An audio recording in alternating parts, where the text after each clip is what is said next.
Welcome to Conversations with Anne Elizabeth, the podcast inspired by my book, I'm a Registered Dietitian, Now What?, where I have the absolute joy to sit back, relax, and have a conversation about nutrition with a variety of people who share their personal story of passion and purpose, especially registered dietitians. Today on the podcast, I'm talking with Ann Parker. She is a fellow Iowa registered dietitian who I crossed paths with through our local district dietetic association. She started to volunteer her time as a secretary and treasurer. Ann is a very passionate dietitian about a lot of things, which is what makes her very unique. I appreciate her ability to enhance her dietitian life with a lot of other passions, such as being a teacher in her local church community and through a unique exercise class, which she shares more about in the podcast. I feel very honored to have had this conversation with her in person, and she is my first Ann on the podcast. Please enjoy my conversation with Ann. Well, and I appreciate you taking time. It's Sunday today in Iowa, and Ann's so great. You're my first Ann, by the way. Oh, yeah. I think it's fun. I've not had another Ann, and I've been doing this for about 2 years. So that's exciting. Fun. Yeah. It's like a name.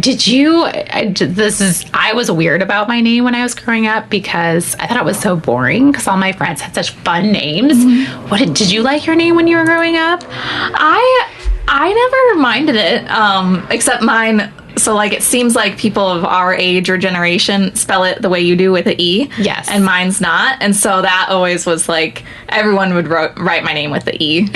And it was just did that bug you when they wrote it that way? It didn't so much bug me until, you have your name in your email or whatever. Oh, sure. And then people would see it, in print or on Facebook. And they'd see it in print and still write it with an E.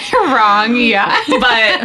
But it was just something different. And I don't feel like there's a lot of people with their name Ann. It's always a middle name Ann. Exactly. And that's where when I was growing up, I had 3 friends. It was Jennifer, Joni, and Jamie. And then there was me, and I was Ann. So I was I have such a lame name. Mom, why didn't you name me something cool? And but now I love it because it's just classic and it's simple. So thank you for being my first Ann on the podcast. No problem. So I want to talk to you about your journey to being a dietitian and kind of take me back to when you thought you might want to be a dietitian. When did you find out that there was such a thing? I found out in high school. A little bit further back, in middle school, junior high, when you were first introduced to careers or jobs or roles you might want to be when you're an adult. I thought I wanted to be a teacher. And then I got into high school and I liked writing, and I took a journalism class and I liked journalism. But I didn't know exactly that I wanted to be either one of those necessarily. And I was a pretty overweight kid that struggled with weight and with health. And so my mom, that's a nurse, she actually told me about the profession of dietetics. She's like, there's dietitians that work in hospitals and help people with their eating and their exercise. And I thought that would be really cool to learn more about, because at that time I was interested more so in that, in cooking and in healthier foods and that kind of thing. So I went to one of Iowa State's career days or whatever, or department days with their food science and human nutrition department. And I just really loved the campus and I loved the program. And then I did shadow a dietitian before I went to college at a clinic in Waterloo where I grew up.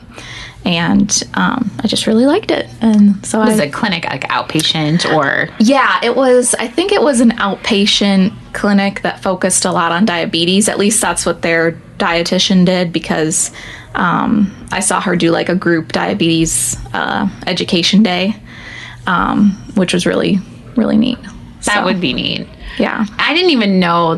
That's so funny because I didn't even know there was open houses for schools. I didn't know you could go in and they had these kind of things. So I think that's interesting that you got to experience an open house of a college. Yeah, I think it was, I'm thinking it was probably one of the first ones that they kind of did. Our group was pretty small. It wasn't like it was there are tours now that are huge.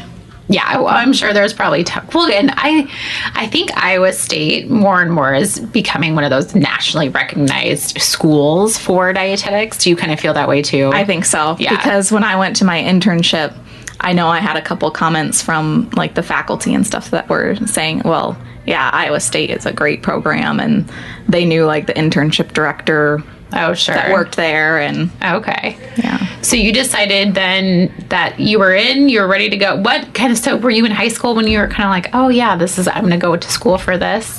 Yeah, I think I did that tour, that department day, like the spring of my junior year.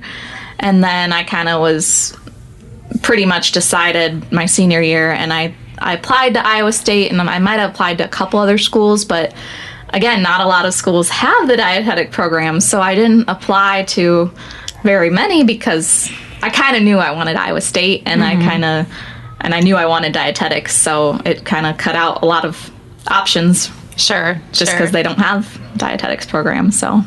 When you were at school, did you waver at all, or did you feel like, yes, this is exactly what I thought, or did you think about changing your major?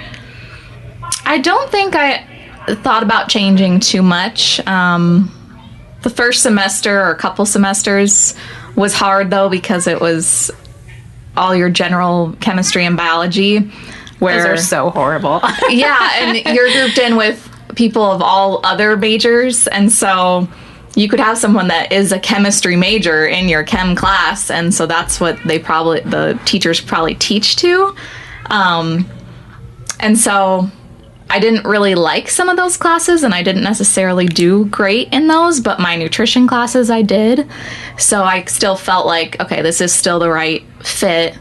I thought a couple times about adding something to it, like having a double major. I ended up with a minor in psychology. And if anything, I kind of wish I would have maybe double majored. I really liked... And you use psychology in dietetics. Oh my gosh, so much. Yeah. I mean, you have to kind of know people's backgrounds, or, see what their motivation is. So I feel like you use a lot of that social psychology. I also thought about adding genetics at one point, and I remember attending something. I don't remember what it was. It might have been an info session about genetics as a major, and I just knew it was going to be way over my head in science and math. Like, even though that's very heavy in dietetics as well, it was like that was the like next level of science and math. Yeah, and I'm like, I don't think I want to do that. I think it's very neat though that you did do the psychology aspect. Even though it was a minor, I think it was still I think no matter what, you can't go wrong, right, with having that with a dietetics degree. I think so too. Or in any field, right? Because if you deal with humans, humans are so complex. So if you're going to be, even like ultimately you're a teacher too, so you were kind of on that same path in your mind. So I feel like you still have to deal with that psychology of any human at any age. I think so too, yeah. But you still kind of teach. Yeah. A little bit. Yeah. Just a little.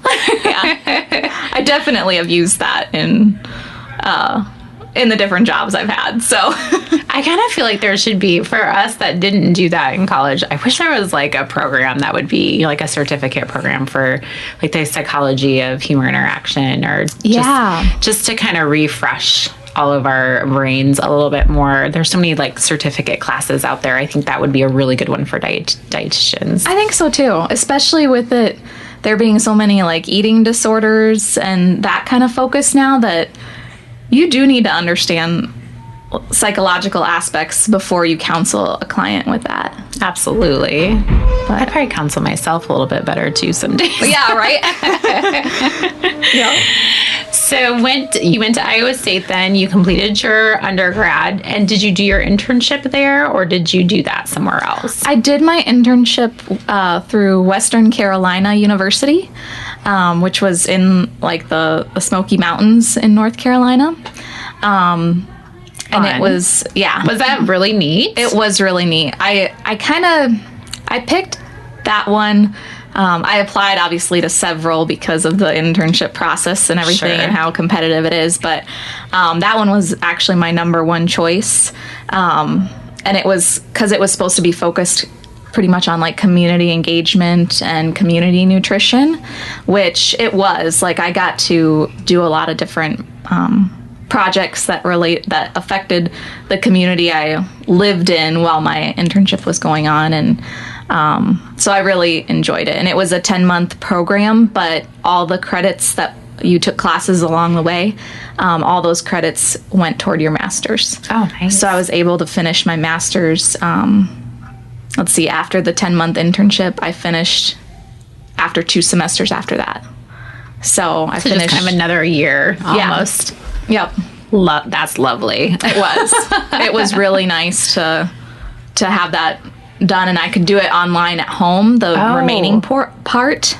So I actually moved back to Iowa, started my job, and did my online classes at home. Oh my God. And that was through the same university that you did your internship with. That's amazing. So what's your master's in then? Master's of Health Science. Okay. Focused in nutrition is how they title it. Yep.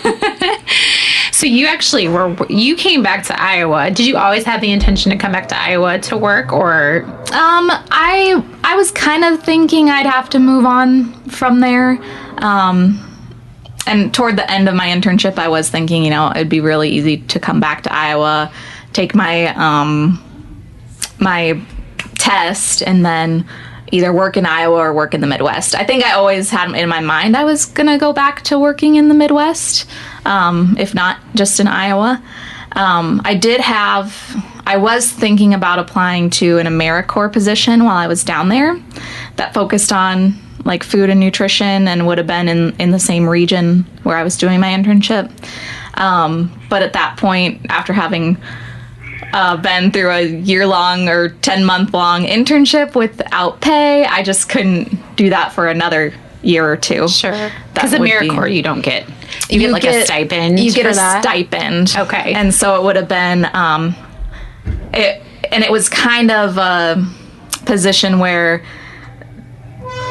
their stipend is about the same as what people that you would be serving would be making. So it was geared toward more low income. And so the stipend was it was fairly low. Not necessarily a livable wage if you're also paying your student loans. Sure. It's always those student loans. Yeah. So I decided to come back to Iowa. I came back to Waterloo for like a month or two, took my dietitian exam, and then I started working for WIC in Des Moines. So I had like a month between getting done with my internship and moving to Des Moines. I think it was just about a month. It went by really fast, I'm sure. It did. I spent most of it studying for the exam. Mm-hmm. So it's amazing how we can multitask so many crazy things, like from our internship through taking the test, through applying for jobs, through doing your grad school. I mean, and then you're like, how did I do all that? I know. I don't think I did much when I came home from working at WIC to doing my classwork online. I think most weeknights were that. So. That was it. So was WIC always something that you kind of were interested in, since you like that community aspect? Yeah, I was. I definitely still feel like a kind of a passion for WIC and for that population. I think that was kind of the route I was looking toward. I didn't really know. I thought WIC or like outpatient nutrition counseling, although a lot of those jobs, they kind of want you to have inpatient clinical experience. But I definitely thought I wanted something a little more community. And so when the WIC job opened up in Des Moines, I thought, well, that's perfect. That's like 2 hours from where my parents live. It's a bigger city, which I kind of wanted at that point. Because my internship was in kind of a smaller area, a more rural area of North Carolina. So I wanted to go somewhere more city. More urban. More urban, yeah.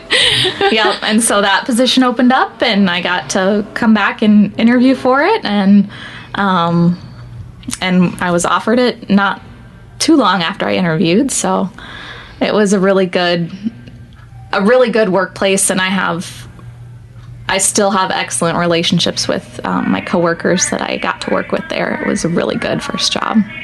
When I think about WIC, I think in the past, WIC always kind of had this, I don't know if it was like, no one wants to work at WIC. And I think WIC is one of those jobs that kind of gets shuffled to the side sometimes because it is such a valuable resource for the community, for every community, and for the United States. Yeah. And were you the only dietitian at your WIC then? No, and there's definitely some offices that would be like that don't, because you can be like a nurse, you could just have a other nutrition degree other than dietetics to work with WIC. But our office definitely preferred to have nurses or registered dietitians working. So there were, of the 12 or so of us that were staffed, I would say there were only 2 or 3 nurses, so the rest of us were all dietitians. Oh, that's great. Yeah, because it can kind of be either or. Like, they could be all nurses, or it could just be all dietitians, which I think is interesting. Yeah, it definitely was. And I think, we had a very good education and counseling in the WIC clinic I worked at, so I don't know how people do it if they're not like a dietitian or a nurse that have that extensive background to be able educate. And to be able to look at some of the clinical aspects of it, like hemoglobin or their height and weight, and be able to talk about that with people. So about their kids. Right. Because I think you have to, again, that psychology of humans, like having that discussion, but still having to have that clinical background to understand how to interpret data to a relatable way for people to understand it. Yeah. It's a great place to get.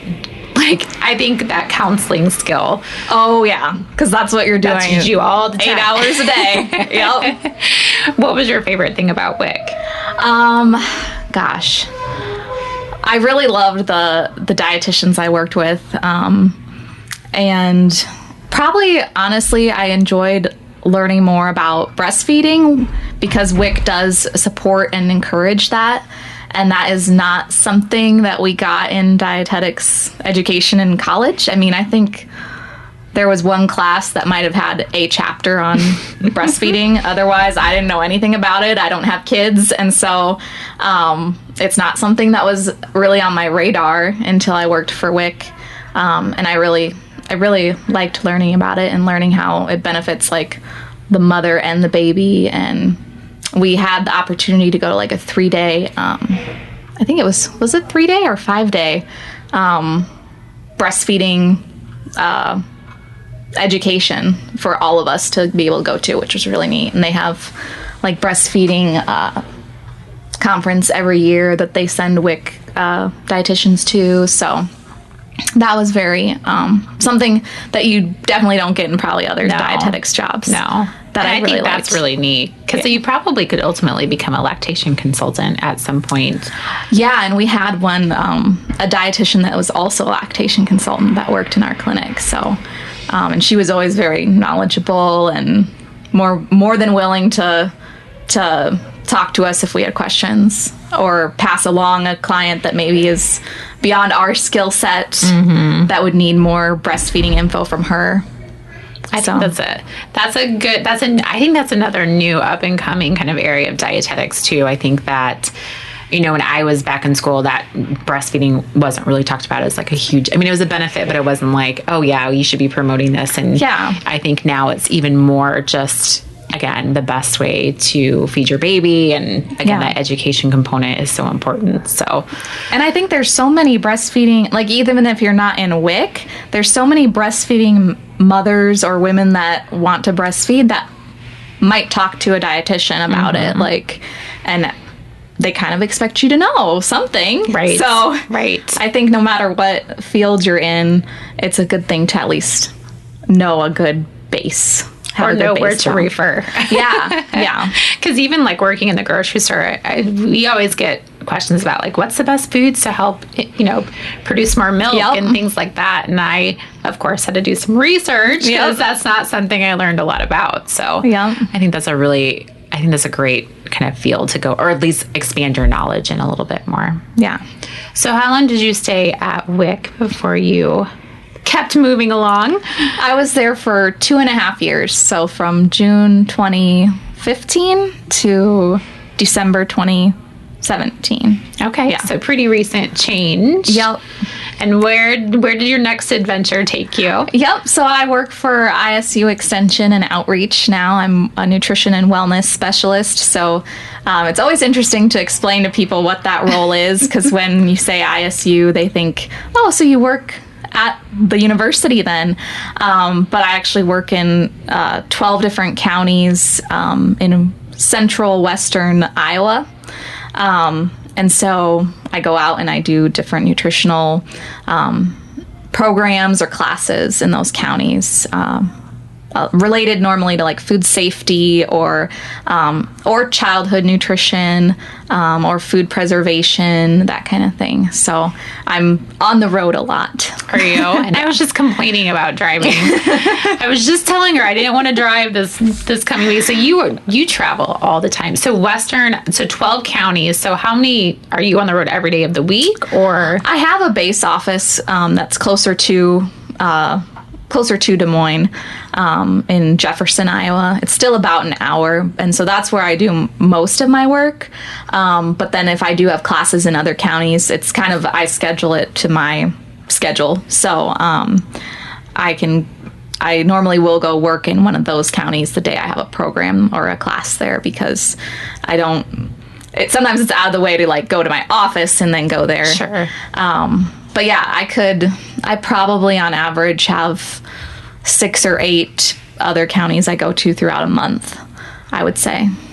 But you get to set your own schedule. So Yes. you do you have parameters of, you need to teach this class sometime this month, so you schedule it however you want? Or how does that work for you? Yeah, so there's certain parameters that like ISU Extension and Outreach has that we provide Serve Safe, which is a required food safety course for people that are in food service. So that has to be offered pretty often to get people to meet that state license requirement.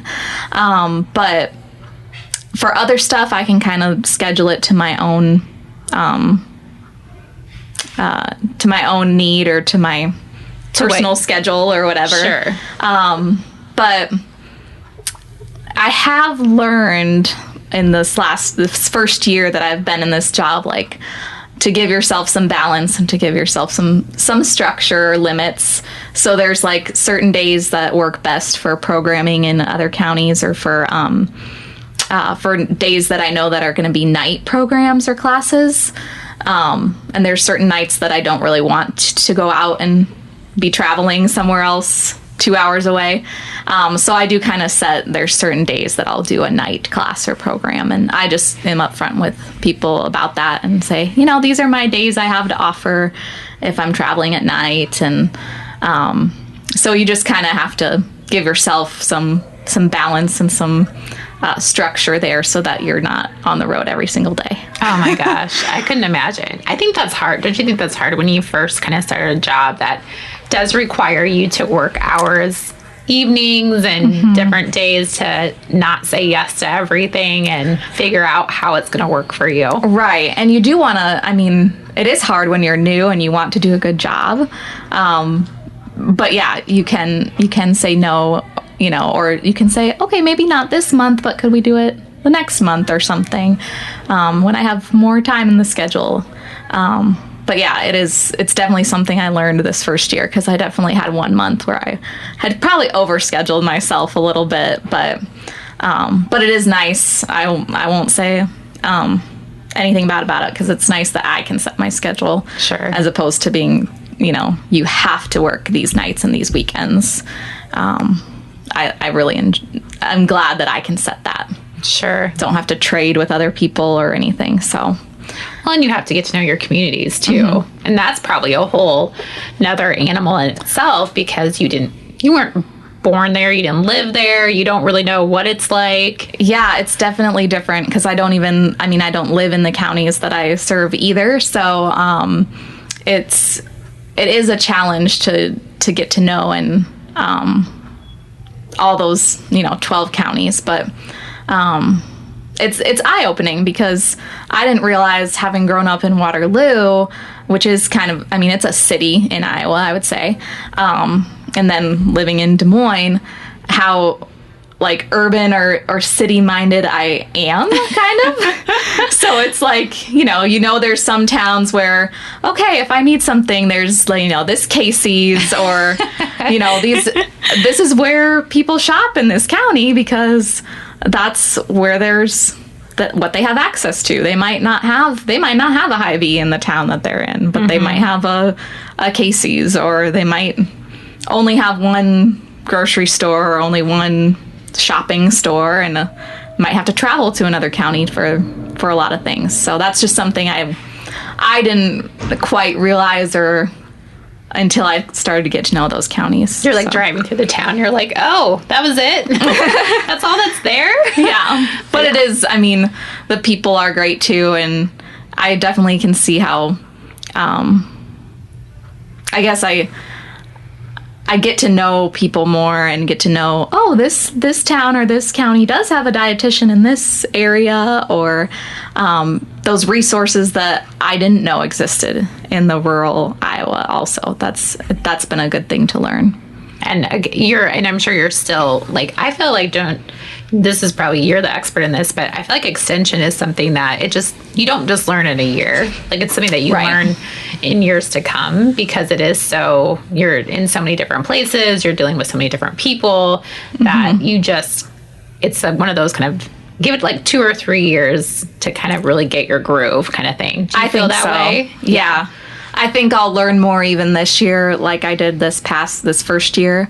I think I'll probably learn by next December, January. I'll have a whole new list of things I could tell you that I learned or tell you that I experienced. So year 1 is learn how to set boundaries. Yep.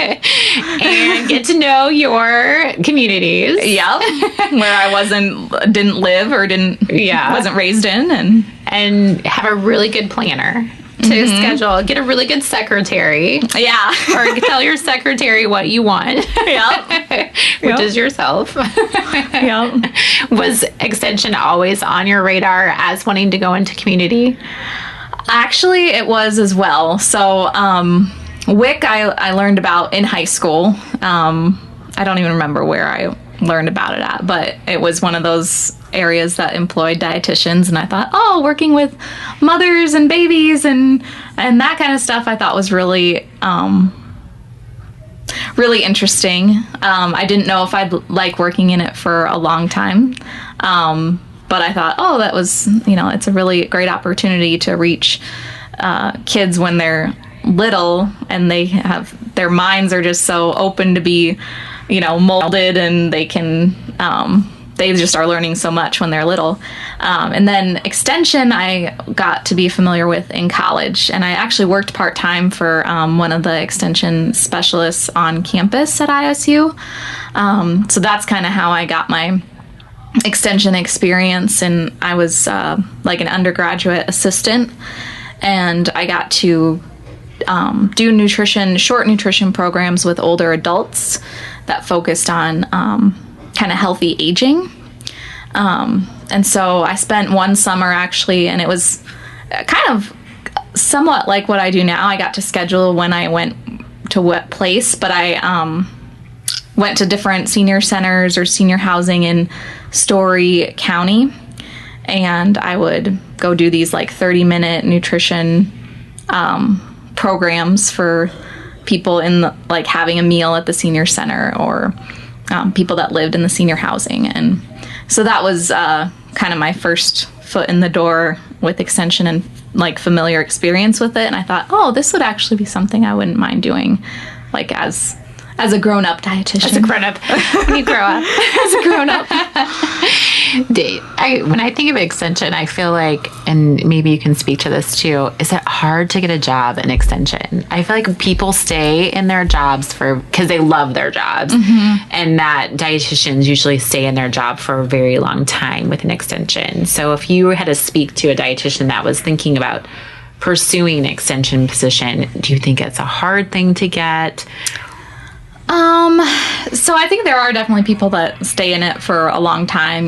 Maybe it's their first job and they stay in it their whole career. Because we do have those people that are having their 25, 30, 35, 40 year awards that they're getting because they've, spent so much of their life working for Extension. But after myself, there were two other new nutrition and wellness specialists that came to join our team in the last year as well. So I think it just depends on where people are at in their life and maybe what state you're in. I feel like Iowa has a really strong extension program. Yeah. And I think, I had a friend from my internship that worked in extension in another state, and she, it was her first job, but I think she only stayed maybe a year or two and moved on to something different. So, I think it just depends on where people are in their lives. And, with dietitians, a lot of times they might have a spouse that gets a job somewhere else, so they move. And so it just depends. But I think it's definitely one of those jobs that has a lot of longevity to it. Do you have opportunity for growth within your job? So like saying if you want to go maybe specialize in something that you're really interested in and you want to offer programming in a certain thing, does Extension offer that do they want you to grow? Do they want you to specialize? Do they want to support you? Yes. Professional development is a big thing with Extension. And every year we have like a part of our annual employee review that talks about short and long-term goals and where you want to be professionally in 1 year, where you want to be professionally in 5 or more years. So they definitely do, and they do provide the resources to allow us to go to professional development things like to FNCE or to the Iowa Academy's annual meeting. They allow their employees to submit a professional development request, and then they pay your day or whatever that you're there, and they pay for your registration. So that's awesome. That's really good because not everywhere as a dietitian do you get that. No, and I think that's so important for your employer to help support just professional development. Yeah. Because you're right. There's like some employers that whatever. That's on your own time. That's on your own dollar. Right. Yeah. Yeah. And as a person that has, student loans and right, just got married and that kind of stuff, that does kind of factor into it when you choose a job. Yeah. You kind of have to. That actually did weigh heavily for me when I was choosing to switch jobs, was that there is such great professional development opportunities. And I have put on mine, like on my annual review, kind of what areas I'd like to grow in.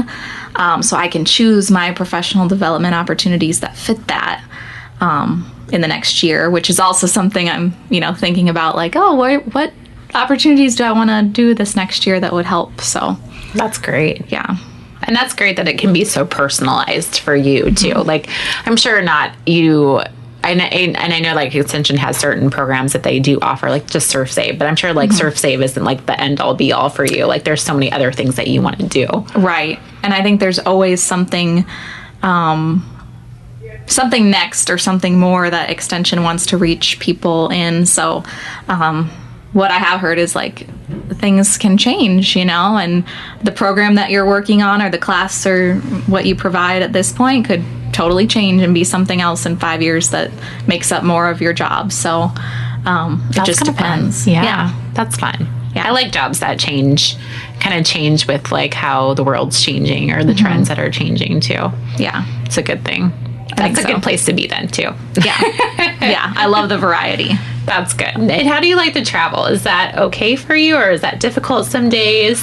I have done a lot of reading, or not reading in the car, but listening to audiobooks because sometimes like I can stay awake with the radio, but then sometimes I have to have something more keeping my mind going than just a song. So that's what I do a lot of in the car, is listening to audiobooks or listening to your podcast.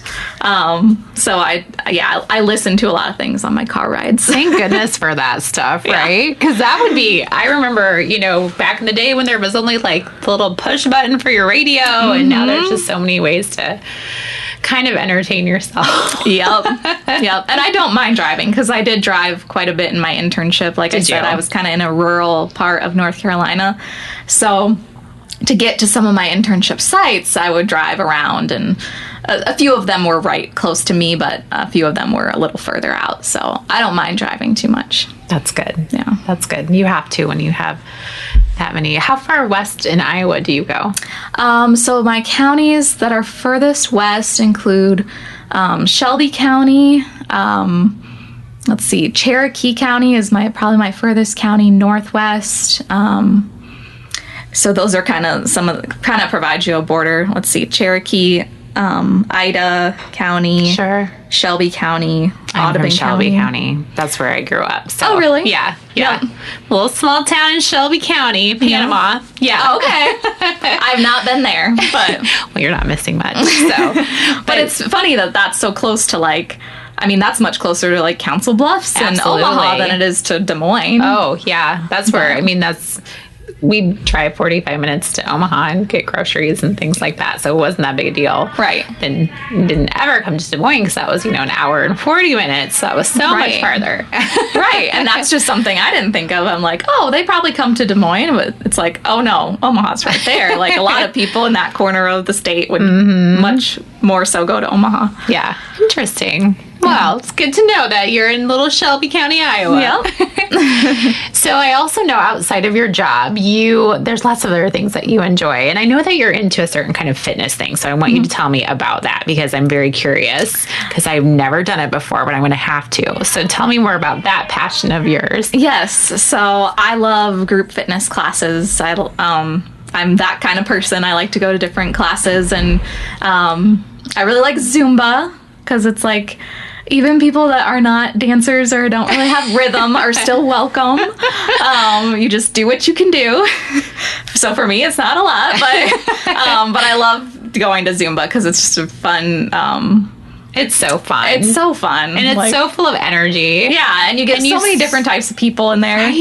Right. And that, anyway, so I teach a couple fitness classes. I don't teach Zumba, but I teach Pound, which is a rhythmic cardio class, and it's inspired by playing the drums.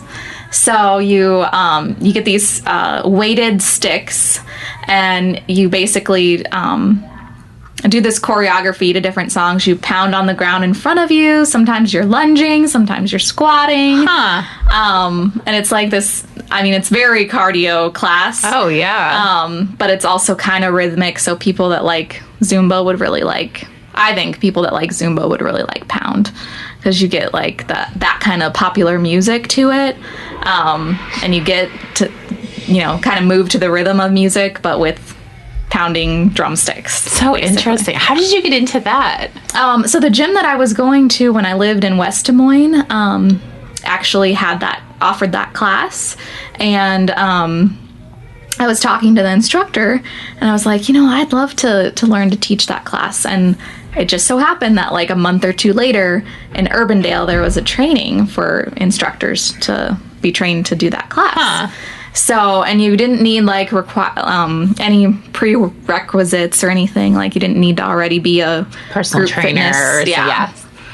So, I just signed up and I took that. It was like a full day on a Sunday class to be able to teach it. And since my gym was already offering it, I got to kind of sub here and there for the instructor that was at that gym.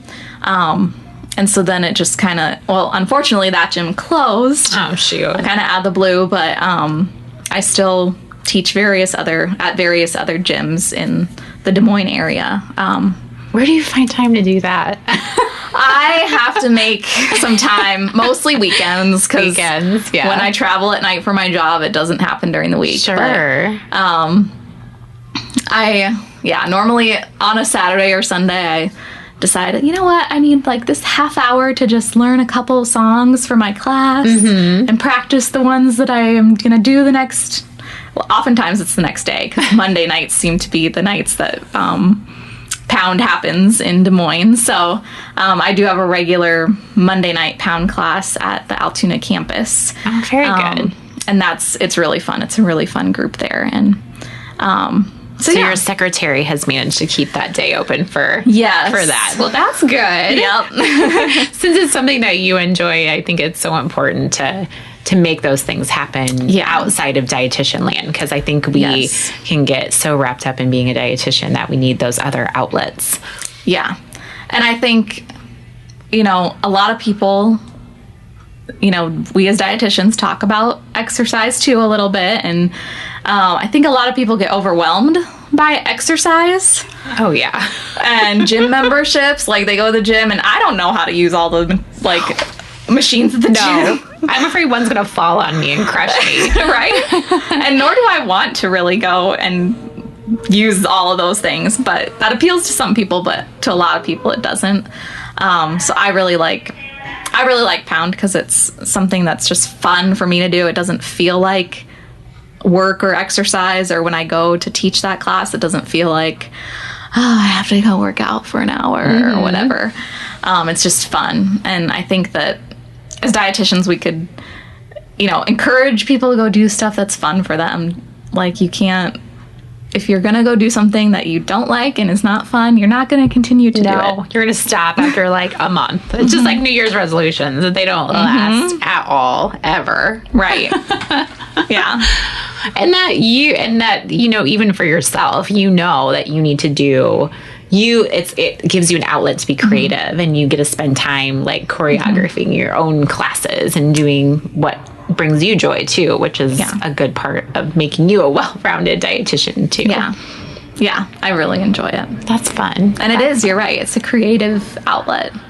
Absolutely. Because I couldn't sit there and come up with a class. I'd be like, okay, here's a song. Now what do we do? So I feel like you have to have some awesome creative part of you that comes out when you get to do and create that class. Yeah. And a lot of the choreography is already there for you, but you can choose, which songs you want to do and learn that and teach it. And there are so many, teaching styles out there among fitness instructors, but also among Pound too, because I've been to other people's Pound classes that are, even if it's the same song, same choreography, it's taught a little different depending on the person. So, and energy. I think energy is such a big thing too. It's just kind of like being a dietitian too. Everybody does teach things a different way. Your energy is a different way, so you can still learn something from anybody. Yeah, for sure.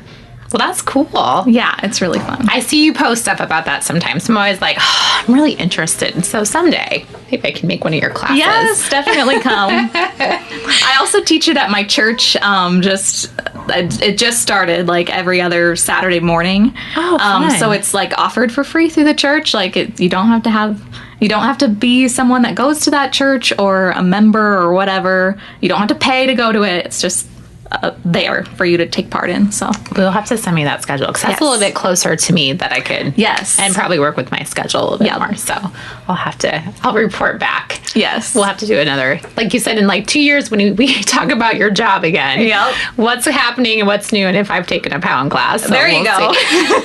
I'll get you the information. We'll document it. I don't have a lot of rhythm, but I'm willing to try anything once. Awesome. Is there anything else that you kind of want to share with my listeners about, just being a dietitian and carrying out your passions and what you've learned so far along your journey? I think don't close your mind off to certain paths. I have to say, I was very set on community, and that is kind of where I've ended up. But I think certain aspects of clinical or food service would also be enjoyable. And what I learned about myself in my internship, a couple of the other interns kind of said, you would make a really good food service dietitian, because we had projects related to that and that we presented to each other. And it's just not a route I've gone, but not to say I wouldn't ever go into that area. But I think a lot of people, when they think of dietitians, they think right of clinical, like, and that's where you're going to go, and that's the job you're going to have.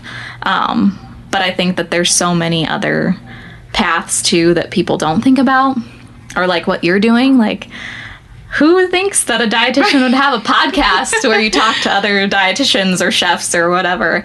So I think having a more open mind would be something that young dietitians or interns or students should really think about. Like, just making sure you don't close off your mind too much right at the beginning. Because I think that's where people then get in ruts and get unhappy and then stop doing it. And then just say, I don't want to be a dietitian anymore. Right. Yeah. I think that's very good advice. Because I think we can all tend to come out of an internship or come out of a first job and be like, I'm never doing any of this, and this is it.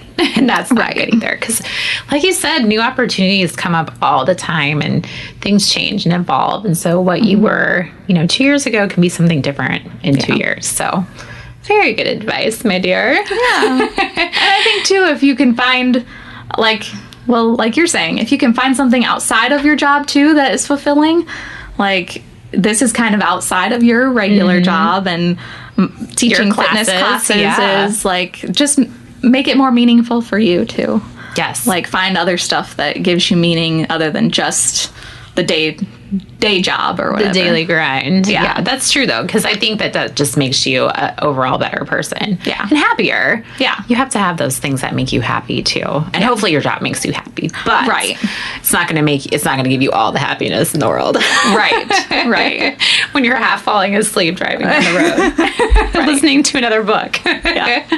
I should come to you with you should give me book recommendations. So, oh yes.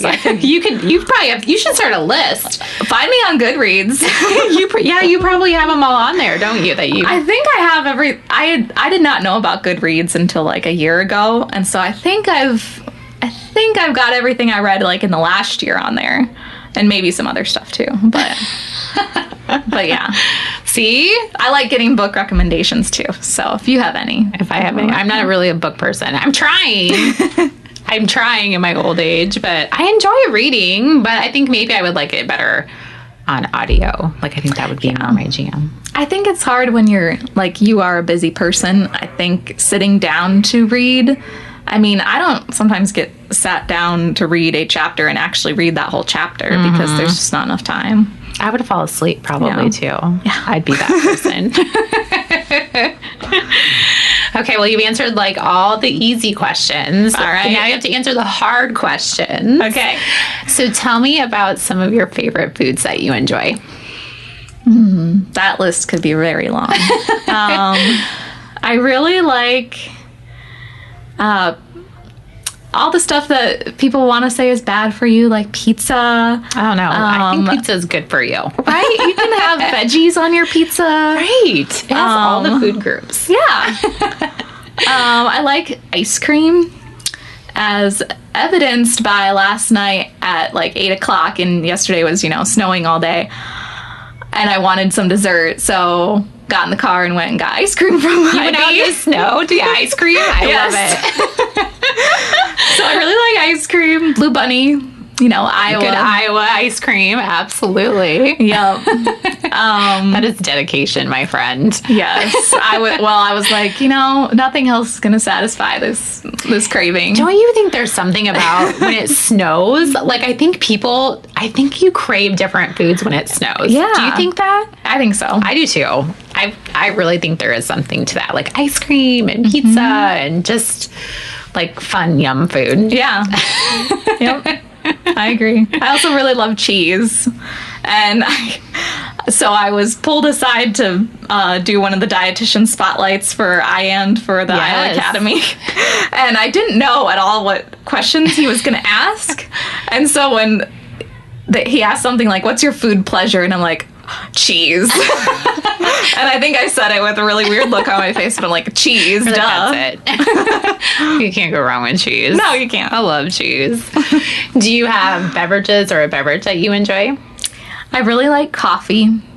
You probably need a ton of it for your drives. Yeah, She has a Keurig like hooked up in her car. yeah, the traveling has definitely increased my coffee intake.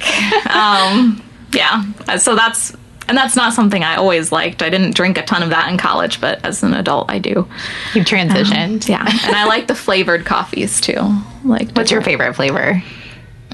Right now, it's a flavor called Stocking Stuffer from Verena Street Coffee that's out of Dubuque.